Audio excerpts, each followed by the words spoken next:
Jean chapitre 8, Jésus donne un enseignement dans le temple en face des pharisiens, en face du peuple, et il parle dans la langue que eux parlaient, en araméen pour ne pas dire dans la langue hébraïque.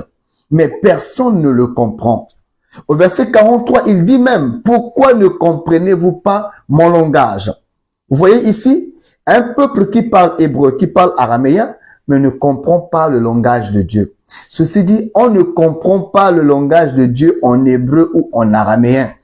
Je vais un peu plus loin. Le Nuque éthiopien qui descendait à Jérusalem pour venir adorer et il remontait avec les textes. Il lisait hébreu. Il avait, il parlait hébreu. Et Philippe lui pose la question, lui qui parlait hébreu, est-ce que tu comprends ce que tu lis? Lui qui parlait hébreu avant toi, il a dit, comment pourrais-je comprendre? Ça veut dire, avec l'hébreu, c'est pas suffisant pour comprendre la pensée de Dieu. Mais pour comprendre la pensée de Dieu, il faut comprendre la langue de la création, frère.